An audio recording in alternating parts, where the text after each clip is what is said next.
Good morning. Good morning. I am so glad we're all here together and gathered to talk about, to reflect upon a very important aspect of Buddhism, which is compassion. Compassion is one of the wings of the bird, and the other wing is wisdom. So the wing of wisdom and the wing of compassion. And they work together. Compassion is innate. We all have compassion. Sometimes it might seem like it's covered up or perhaps trained out of us, but it's there. It's really there. And this morning, it's time to reflect on what is there and perhaps remember some of the skills involved in compassion. In the tradition that I teach in at this time, which is the Tibetan form of what's called the Longchen Nyingtig, based on the training of Longchen Rabjam and his disciple Jigme Lingpa. The time of right now, this full moon, is called Sagadawa. And Sagadawa in the Tibetan tradition, which is actually 15 days highlighted by the full moon, is considered, in that tradition, the time of the Buddha's enlightenment, awakening, birth, and passing. So today is a very special day. It's also said that karma multiplies. In the Tibetan tradition, there are days where karma multiplies. So our positive karma of meditating multiplies, and then we have to be careful about the rest. Yeah, good to know, right? Yes. Compassion is a really big word. Sometimes we wonder, what is it?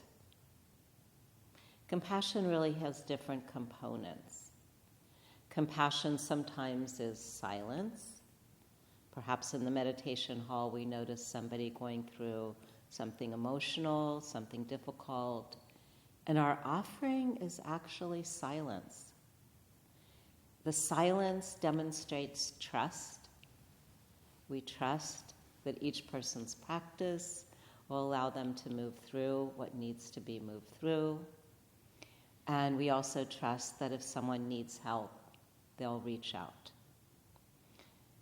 And it's a very delicate balance, compassion, because compassion is actually based on the seeing of suffering. I think many of you know the quote of Thich Nhat Hanh, even a precept of do not turn your eyes from suffering. Because that direct seeing is what brings wisdom and compassion. Sometimes direct seeing can be difficult.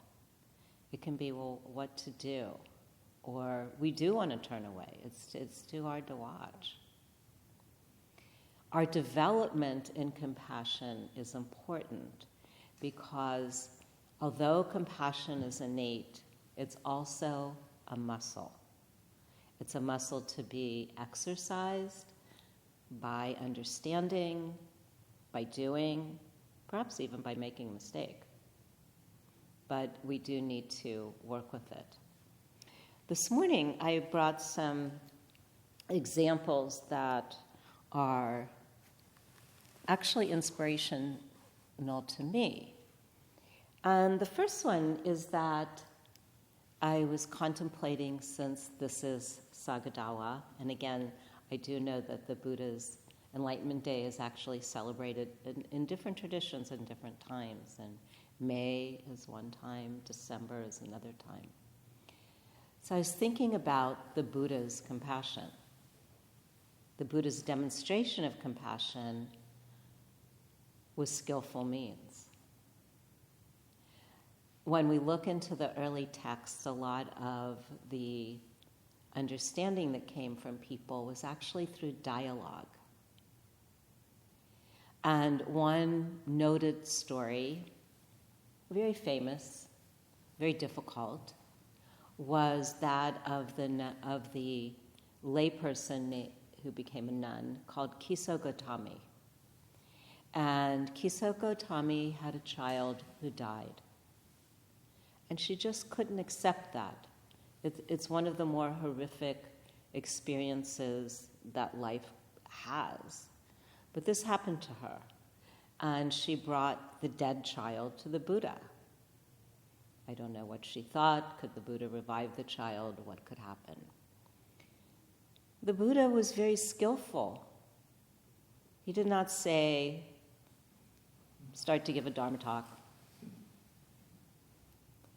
The Buddha said, go to each house and bring me a sesame seed from a house that has had no death. And so that set her on a journey where she would inquire, and then, of course, came back. There was no house that death had not touched. This was a skillful means. I think about skillful means because many of us have heard, read, studied, practiced Dharma, even the first time a book, many times, many Dharma talks. And I remember something that happened that was unskillful, and that was after 9/11. A Buddhist walked up to a first responder and said, oh, you need to be compassionate towards the terrorists.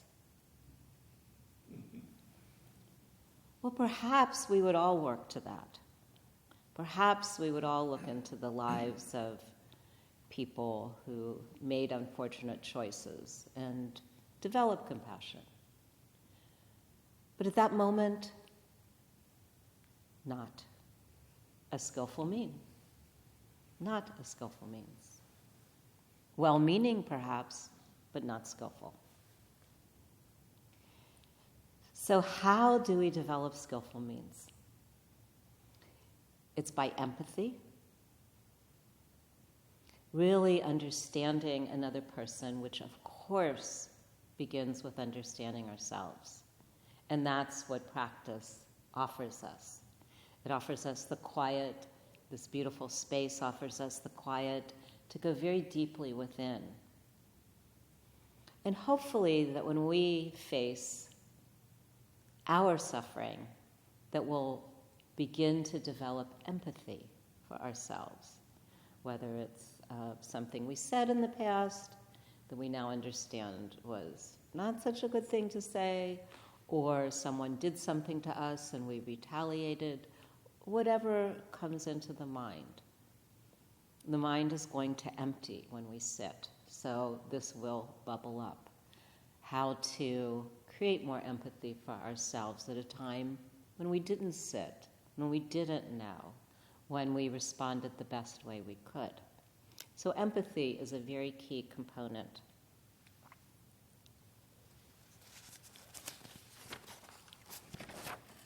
Another component is respect. The environment, this beautiful Zen environment, is actually built on respect. It's respect for each person's sitting practice. It's respect for the land, beautiful work is being done. It's respect for one another, positive communication. The ground is respect. So we have empathy and we have respect. And sometimes if we feel like we're not respectful, it's good to take a moment, to take a quiet moment, and remember, and perhaps even try to think about, well, what is the other person's life like? It helps quite tremendously.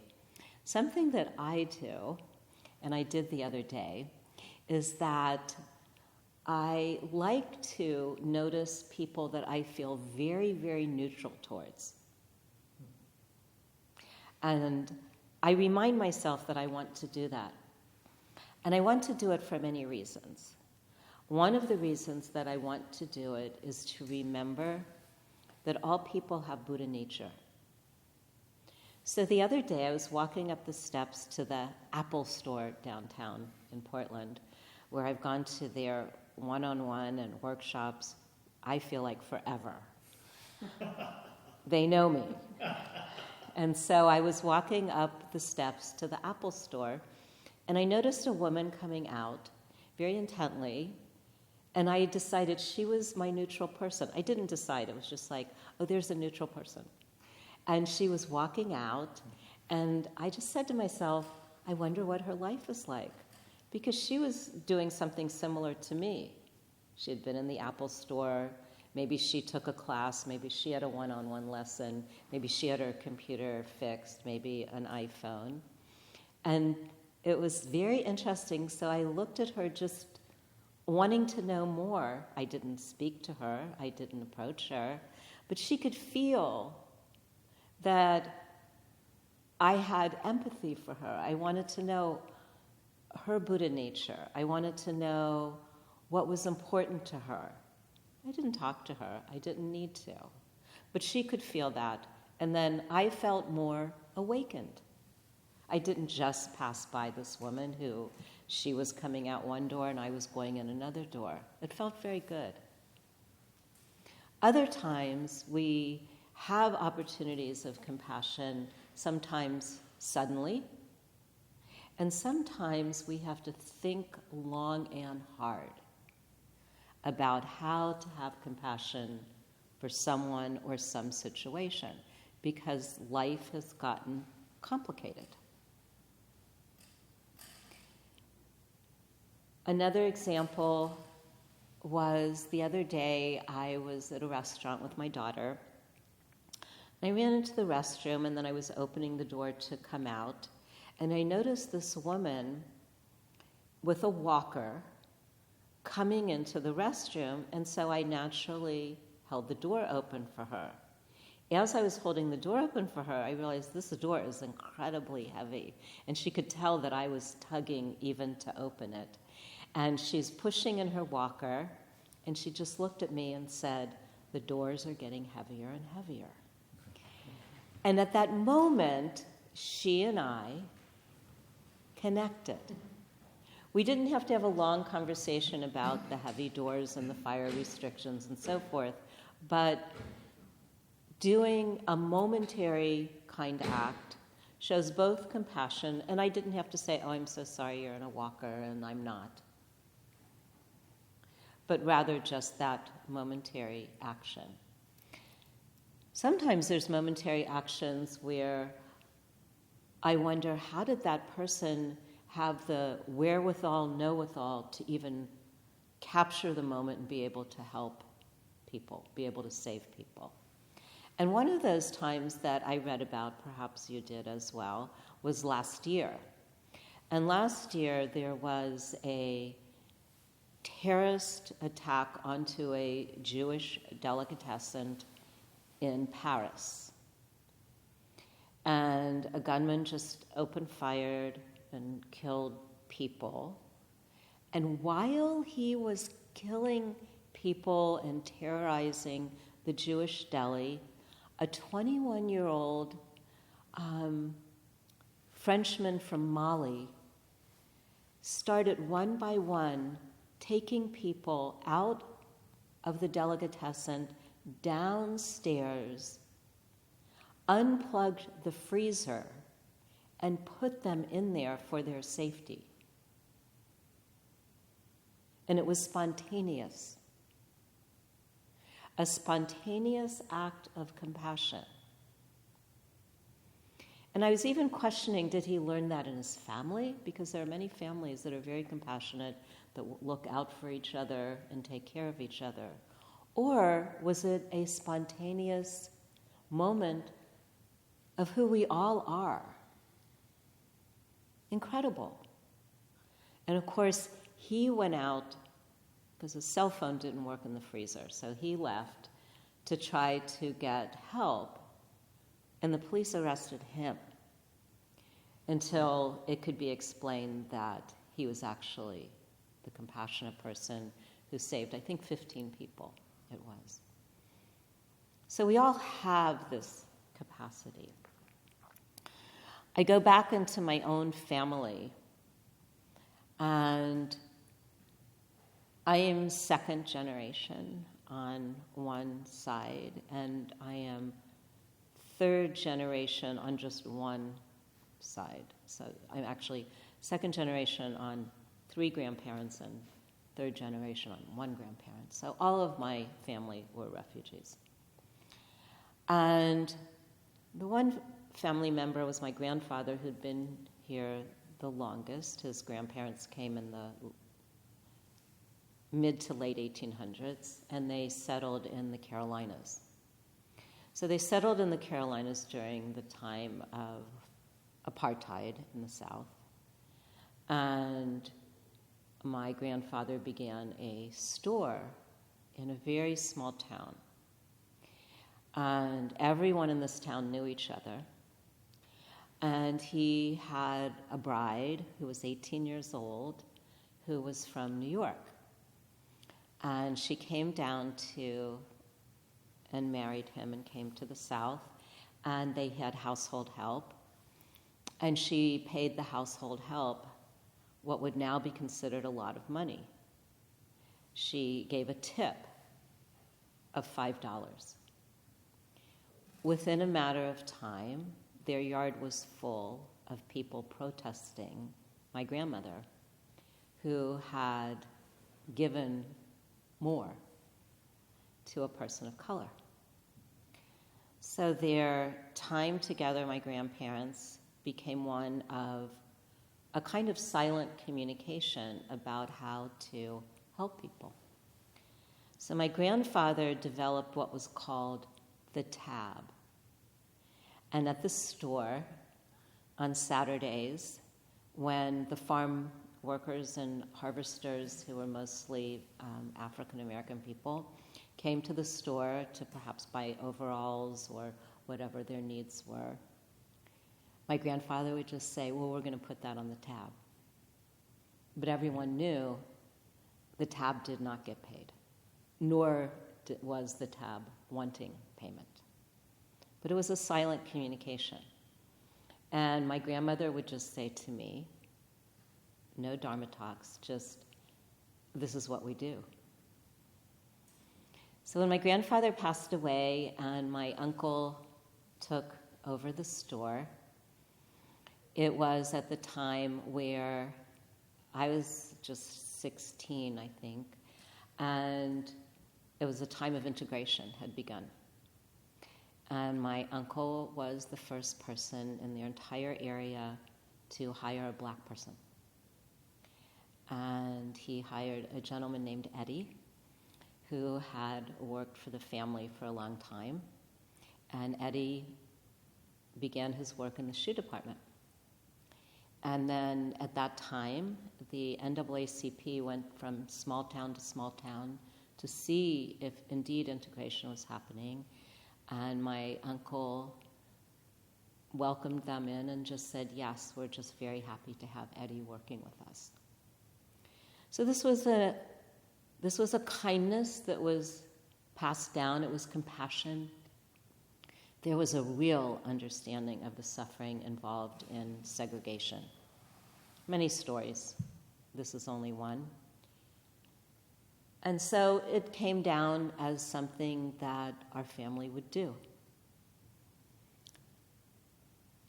So about a year and a half ago, I contacted my daughter and I said, meet me at Powell's and get there at noon. We're going to hear a talk that begins, I think, at 3.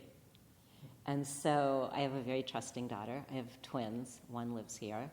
And she met me there and she said, what are we doing here? And I said, we're going to hear somebody extraordinary speak. So I had taken my children many times to their families in the South, and we'd done many tours. And so I said, the person you're going to hear is Congressman John Lewis. And he just wrote a comic book. And it was on his experiences in the early days of the march, and it's called The March. So then Congressman, and this was before the movie Selma, which became, of course, very popular and honored him.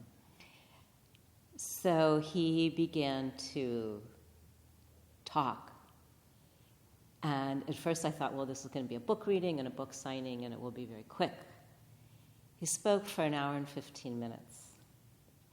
And it was an oratory like Martin Luther King Jr.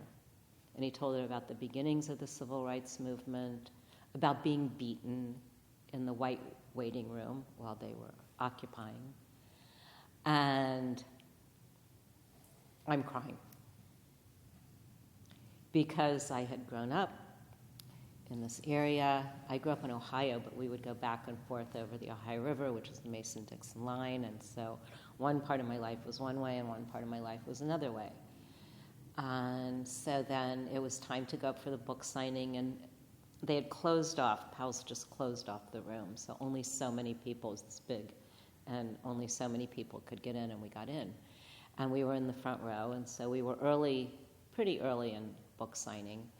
And so my daughter, who knew and didn't know who she was talking to in terms of congressmen, just went up to him and she said, "Oh, my mom's crying listening to you." And he goes, "Oh, I'm really sorry." And so then then my daughter said, "Oh, but my mom was born down there. You know, she was born in the South." And he goes, and so finally it kind of perked up a conversation. And he asked me where I was born. "Oh, I know people there."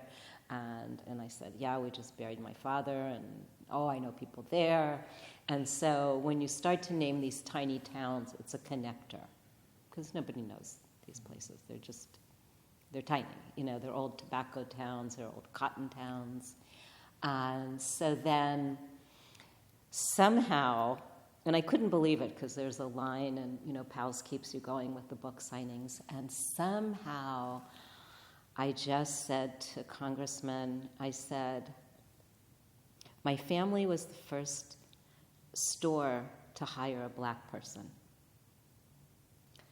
You could see this light bulb go off, that he just got it. Because he knew what was involved, the risk, the times, to do something like that. And he just stopped the whole book signing process, and he moves back his chair, and he beautifully signs the book. He stands up, he hands me the book, and he said, "Please thank your family." This is, a generation later, 50 years later, never asking for anything in return. Please thank your family. And of course I did. And my cousins, my uncle had since passed, they're crying. And so we think about, can one person make a difference? They can. We can make a difference. Respect, empathy, compassion.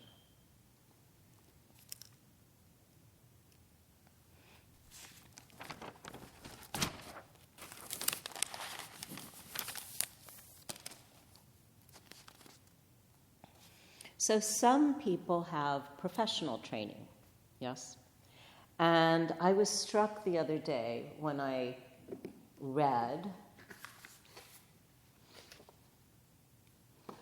about a policeman who was called to a fire, and I think this was on the East Coast, actually. And the fire was in 1998, and it said Peter Getz it was a 5-year-old child called Josabel Aponte, after a fire ripped through their Connecticut apartment. Getz, a patrolman at the time, performed CPR on the 5-year-old victim as she was being rushed to the hospital, working in the back of a police cruiser. The fire was fatal, killing one of her relatives, but Aponte survived, and she awoke after the incident, and she was surrounded by her family and the first responders who saved her. The patrolman was asked what it was like for him, and he said, "I did what I was trained to do and what I had to do." And it's interesting because when the young man from Mali was asked about saving the 15 people in the Jewish deli, his answer, which I believe was kind of in a almost like a broken English or a broken French, was, "That's life." That was his response. That's life. So we respond because that's life, and we respond because that's our training. Different ways, different experiences. In Tibetan Buddhism and also in Chinese and Korean and Japanese Buddhism, there is a female image, and in Tibetan Buddhism it's Tara, and in the other forms of Asian Buddhism it's Kuan Yin. And there's always a presence, but in the form of Tara, it's one leg extended, ready to help. And with Kuan Yin, it's said that Kuan Yin hears the cries. And there are many stories about this. So this stance of being in a meditative posture with a leg extended, ready to help.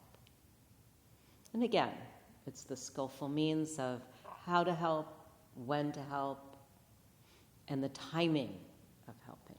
Yes? So many things to put together.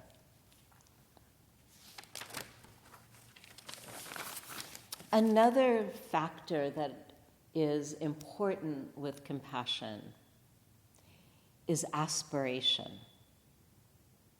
Aspiration is putting something in the forefront of our minds, something we want to aspire to. We know the incredible good feelings that compassion can have on another because we've experienced it ourselves. You know, even if it's somebody who brings us a drink of water when we're thirsty. Thank you. There are many small steps in compassion, but one of the key components is aspiration. In many of our practices, we aspire to become enlightened for the sake of all sentient beings. And that's an aspiration. We aspire to full enlightenment to be able to offer those skillful means to whomever we meet. And there's a segment that I was actually asked to write in a book where actually Gyokoko Carlson has a piece, and another teacher in town also has a piece from a book called The Hidden Lamp, Stories from 25 Centuries of Awakened Women. And 100 teachers were asked to write a page-and-a-half commentary on an ancient wisdom master, female master, and mine was on Bada Kapalini. And what was interesting about that was that in my past practice, I had had several ordinations, and the first one was in Burma, in Rangoon with Mahasi Sayadaw, and the next one was with Tangpulu Sayadaw. And I was told that the names given were based on the sound which associated with the day you were born. And I was born on a Monday. And the letter that corresponded was a K. It was a K. K. And so when I was given the piece to write, again, it was a K, which was very fascinating. And this particular nun at the time of the Buddha, I could find 4 lines written about her. And this is somebody who lived 2,600 years ago, and I was going to be writing a corresponding piece. One of the more fascinating lines about her was that when she was very young, she saw insects being eaten by crows and immediately saw into suffering and had compassion for the insects and oriented her entire life for her own liberation and the liberation of others. And that is aspiration. How we organize our lives, what's in the forefront, what do we aspire to? We have so many demands on our time, and everyone wants to give us information. We can turn on radios and TVs and internets and so forth, and oh my goodness, it all comes pouring in. But how we make our choices, what our priorities are, what our aspirations are, really is what guides our lives. So hers was enlightenment from an early age. And then what is interesting is that something that I had to really put together is that it said that when she became fully enlightened, and this is only one line, that she experienced all of her past lives. This is also what happened to Shakyamuni Buddha. While he was sitting under the tree, he also remembered all of his past lives. This is very difficult. If we remember one thought that was difficult, can you imagine remembering all of one's past lives? But this is also what awakened her to become a great teacher. And so I wrote, Bhattacapalini became a fully ordained nun, arahat, and enlightened teacher. She possessed visionary powers. Her ability to see into the karma of her own past lives echoed the Buddha's experience during the night of his enlightenment. Bhattacapalini noted abilities to subsequently see into her students' past lives as well, allowed her to guide these disciples with unusual skill. So sometimes in Buddhism, having powers is disregarded. However, in terms of skillful means and in terms of teaching, the Buddha had that. Bhattacapalini had that, and it can be used for good. The problem is it can be used to harm. So again, it's the compassion that brings great inner skills to other people.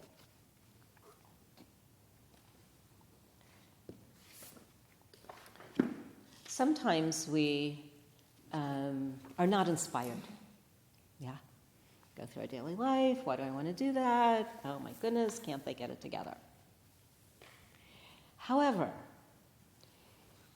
in Tibetan Buddhism, there is a reflection that's very helpful with that. And the reflection is on the preciousness of the human birth, which is a little bit why I like to work with neutral people in my practice.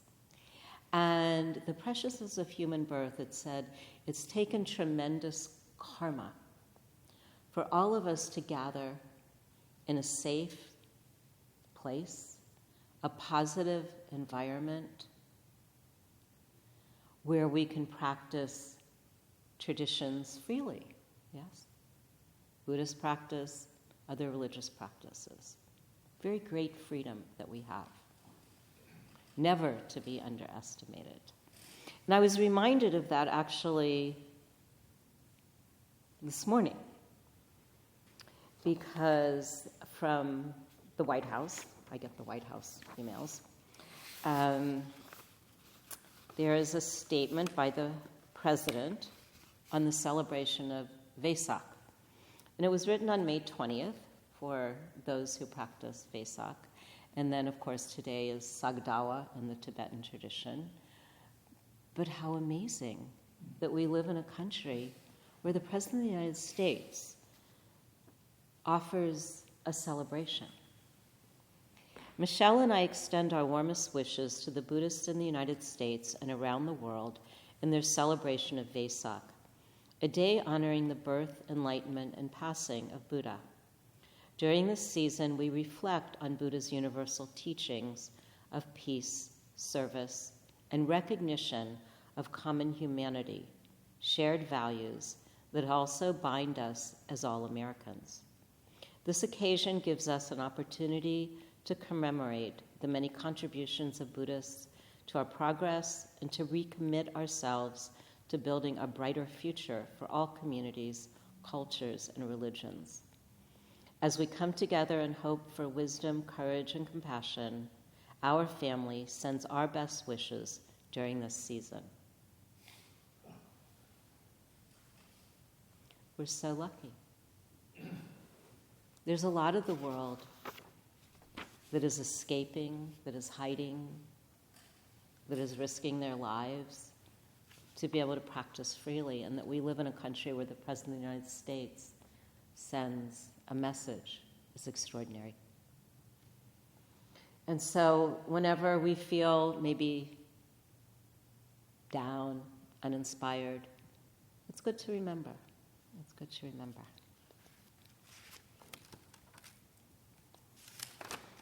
And one more story before we do a little practice, yeah? Okay. So some of you have probably seen this or heard this. There were a few people like him. There was a British stockbroker, Mr. Winton, I believe his name is, who was well off, and he was going to be going skiing in Switzerland in 1939. But instead, he decided to visit a friend in Czechoslovakia. And that friend in Czechoslovakia was doing a very special transport of Jewish children out of Czechoslovakia to save their lives. And those children said goodbye to their parents, and these two men organized an underground transport to bring them to England and save their lives. And there were 669 children saved. So this is an ordinary person who also felt like the option of not sending them was death, and so risked his life. And as probably you've seen, it's been on the BBC News and so forth, and before he died, they celebrated him. But he didn't tell anyone. In 1980, his wife found a scrapbook with the names and the pictures of each child. And she said, "What is this?" And so he told her. And so she started a circumstance where many of those rescued were found, and then they had a honoring of him, and then more recently another honoring of him as well. So, one person make a difference? Yes. One person can make a difference. And that's what's important for all of us to remember, whether it's on a daily basis or we have the opportunity to be heroes, but we can be daily heroes. And it's like my first teacher, his name was S.N. Goenka in Bodh Gaya. My first retreat was in January of 1972. he would always end his retreats by saying, serve the society, serve the society, serve the society. This was after giving great, great teachings, sitting for hours, hours without moving. That would be the ending offering that he would say, serve the society. So we do want to develop our skills to do that. So the skills and key components are direct seeing, respect, empathy, understanding another person's situation, and at the same time, our own training is one of a spaciousness of mind. We have to have a spaciousness of mind to be able to respond. If we're all full of our own thoughts, well, that person should really be doing this, and wow, if that person hadn't done that, that wouldn't have happened. No. That's thinking. That's thinking. Our minds having spaciousness, having equanimity, having a kind of equipoise, allow for skillful responses. So our first inclination sometimes may be to relax around a situation. You know, sometimes it's very difficult to know what to do around grief. What to do, what to say. And really what to do and say is being there, just being there and relaxing around a situation.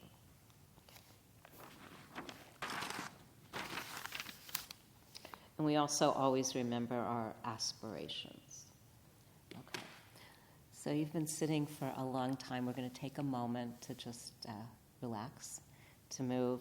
And also, you might have had some questions, and I brought little cards that you can write questions, and then at the end, after we're finished with our meditation, I'll respond to questions. I'm going to give 2 sets of instructions, those for people just beginning, and those for people who've been practicing a little bit longer. For those just beginning, what's important is to find a posture that works. And that posture might change, but we want to make sure the spine is straight but not rigid, to make sure there's no intentional holding in the shoulders or the hips. And take a moment to just. And the hands, in the way that I work, is they can either be on the knees or in the lap. In the Zen tradition, of course, there's formal holding of the fingertips, which is fine, which is beautiful. But the main point is to have some level of comfort, even though sometimes different pains, different aches do arise. We find the comfortable posture, and then we allow for a natural, normal breathing, very natural, normal breathing. And sometimes we can feel the breath, sometimes we actually cannot feel the breath. However, we can feel perhaps the arising of the abdomen as we breathe in and then feeling it collapse as we breathe out. So we can feel the arising in the movement.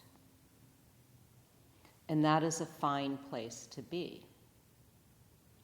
For those who have been practicing longer, and we hold our posture, we begin to notice the spaciousness of mind and to give more importance to the space between thoughts the awareness itself and begin to have a shift from that which was seemingly concrete, thoughts, sounds, sights, and come into our deeper understanding of knowing those are just aspects of our touch with our world, as well as what we put on top of that. Our likings, our dislikings, our wanting things to be one way and not another way. All of those, for more advanced practitioners, is not so important. But coming in contact with the spaciousness between thoughts, the natural space within our own minds, becomes more of the aspect of the meditation practice. Does not undermine the need to work through many thoughts, emotions, and difficulties. It's important to know in our practice that we can come into the true nature of mind.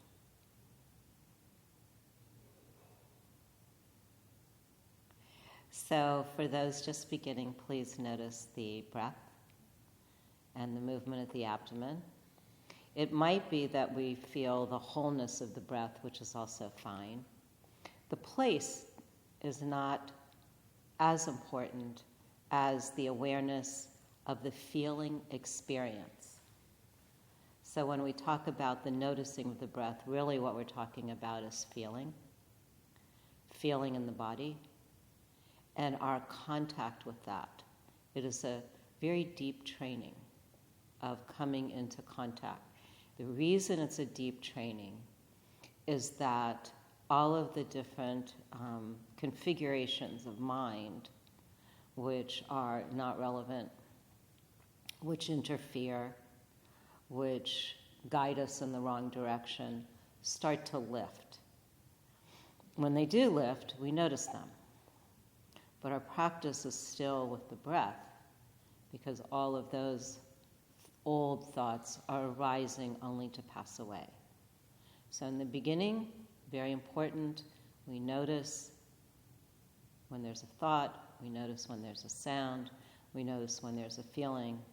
For those who've been practicing longer, we start to notice the space between thoughts, natural spaciousness of mind, and the true nature. Is it clear? We begin. As we come into our meditation practice, we come into the appreciation of all of our practice.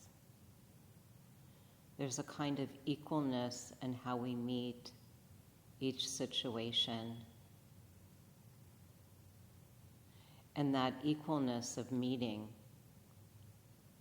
allows for an openness of mind.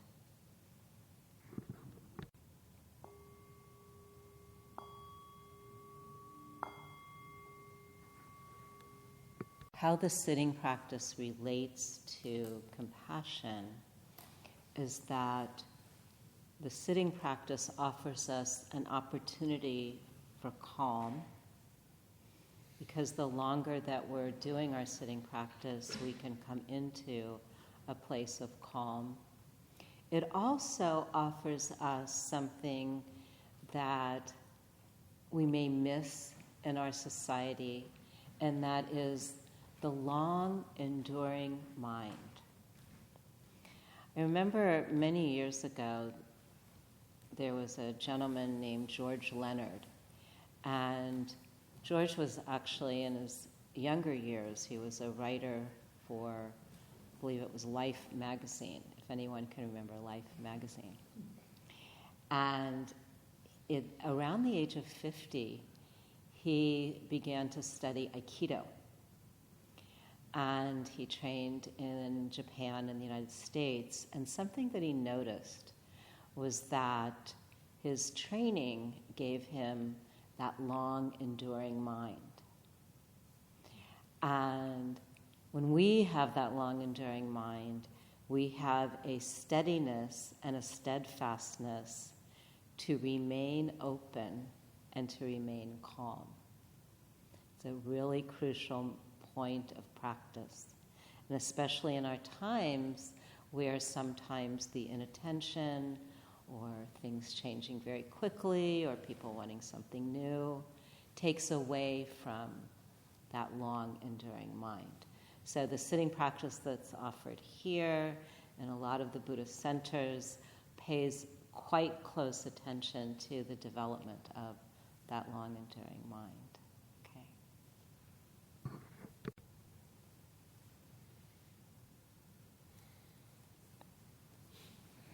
So I'm going to work with your questions. Could you say more about cultivating and clarifying aspiration and how to be specific with aspirations? Aspirations in the Tibetan tradition is very specific. It comes with always, almost like a text of the aspiration being the practice. So, for example, may I develop a mirror-like mind is a very specific aspiration. May I develop compassion for all sentient beings is a very specific aspiration. May my mind become clear is a very specific aspiration. So we can identify, and something very nice to do is in the morning to make an aspiration. It is self-organizing. Today, may I be more compassionate towards everyone who I meet. May I acknowledge the person who is maybe taking my groceries. May I acknowledge, if the trash people come. That kind of acknowledgement is a connection and is a way of serving our society. We're acknowledging their humanity, their Buddha nature, and having that recognition. Doing an aspiration in the morning is incredible. It self-organizes the mind. We remember it.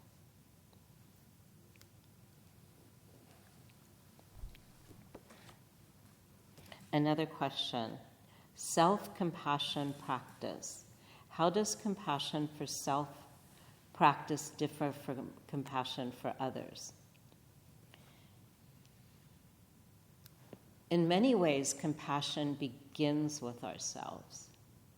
So for those of us either entering or already into our meditation practice, maybe for many years, the first thing, as we said, is that memories come up, positive memories, difficult memories, and to cultivate self-compassion is what allows us to offer compassion to others.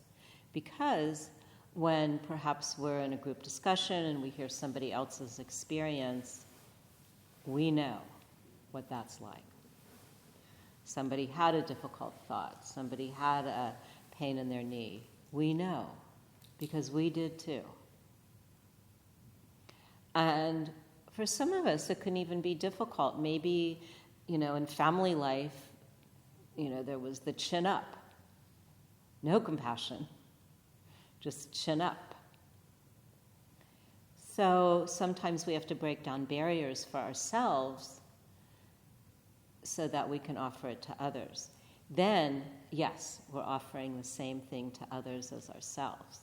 I know that when I was first parenting my children, I reparented myself because I would see, my children are having a hard time. and I would want to be very kind to them, and then I would go, oh, and I need to be kind to myself too, because I've been up for 10 hours because they've had some difficulty. So sometimes that compassion goes outward, and it's very important to remember it inwardly so that we start to develop no separation.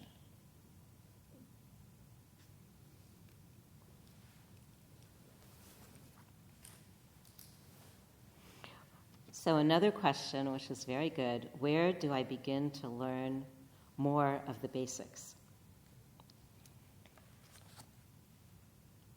The learning of meditation practice and the learning about compassion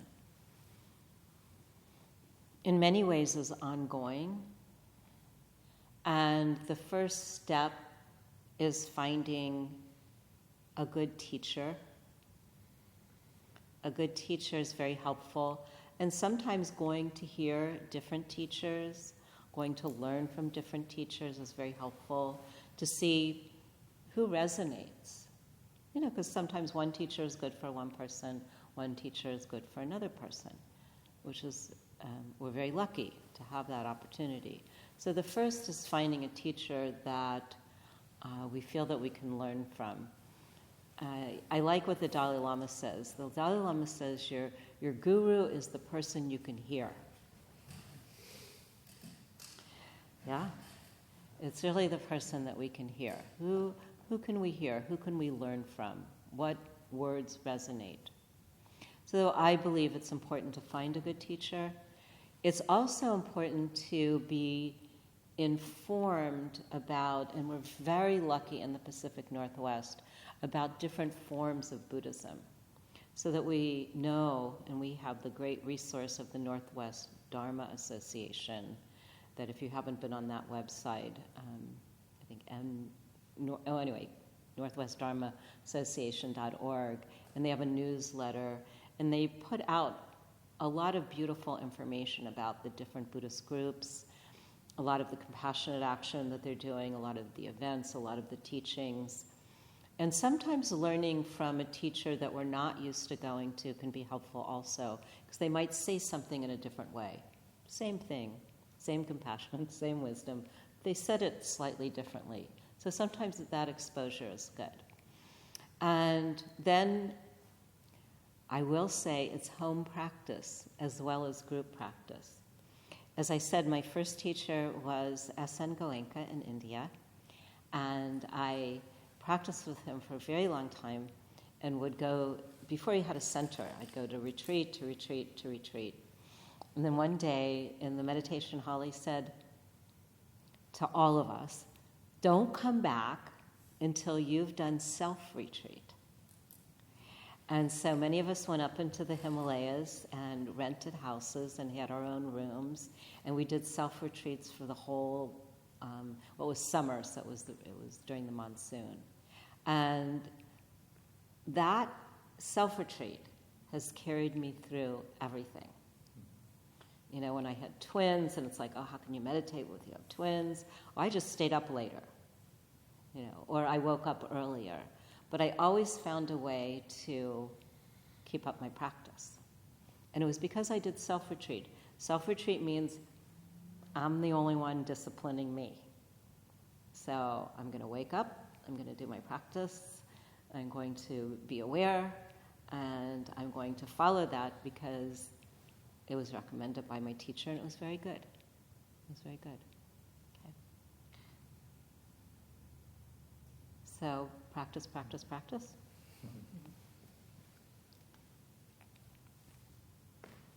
So we have time for one more meditation. Okay. If you need to move around a little bit for a moment, please do so.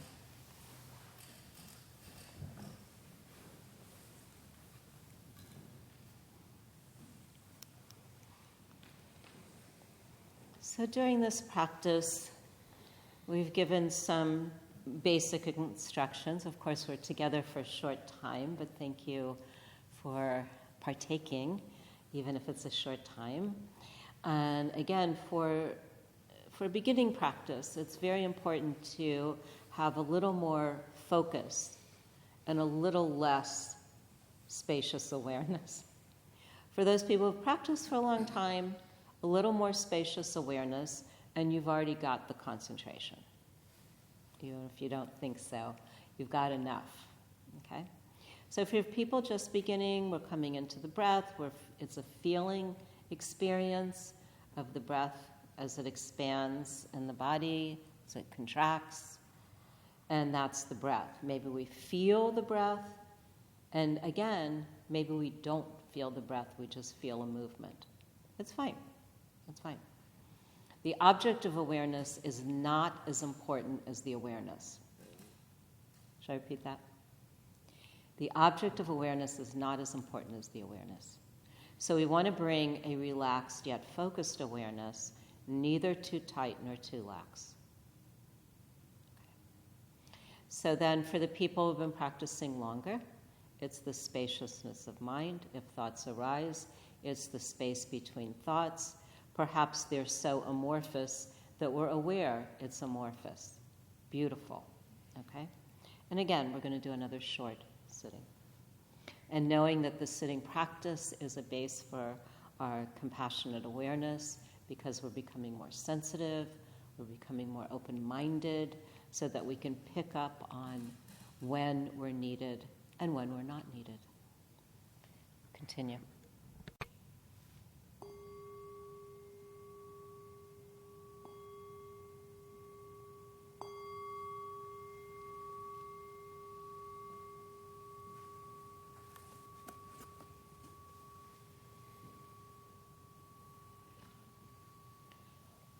So before we complete, I'd like to know if there's any practice questions about the sitting or working with our awareness.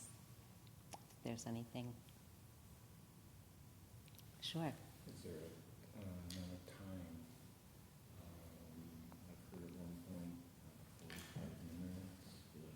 So the time for meditation, it's really interesting because different teachers will say different things.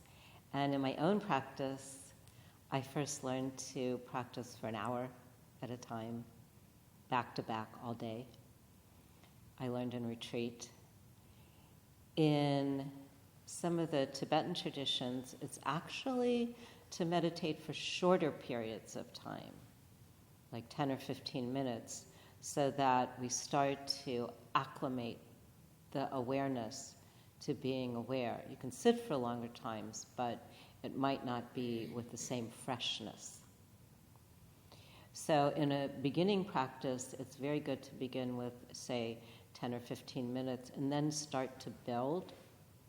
So you start to add minutes onto the practice, like a muscle, exactly like a muscle, or like running. And then to build the practice, 45 minutes, 1 hour is good. But not in the beginning, unless you're like me and only go to a 10-day retreat where you meditate from 4 in the morning until 9:30 at night, 1 hour at a time, which is a way to begin. It was a good way to begin, but it might not be how everyone begins. So I give out different instructions. But I think starting with the shorter periods and the fresher mind is very helpful. I do. And then the building part is also pretty interesting because what happens in the building part is like, just like running. Oh, I can only run, 1 mile. I can't run 1.5 miles. And then eventually you can. And it's the same thing in meditation. Oh, I can't sit more than 20 minutes. Oh, and then I sit 21 minutes and 25 minutes, and then I can. Yeah. So our mind-body system is kind of funny that way. Any other questions about practice? I really want to thank all of you. This was beautiful. Thank you. It was very lovely to be able to come here. Thank you for your invitation and to share about compassion, some sitting practice, and hopefully aspiration, and to be able to apply that in our lives And the final message really is on the day of Sagadawa and the Buddha's enlightenment to remember one person definitely makes a difference. Thank you.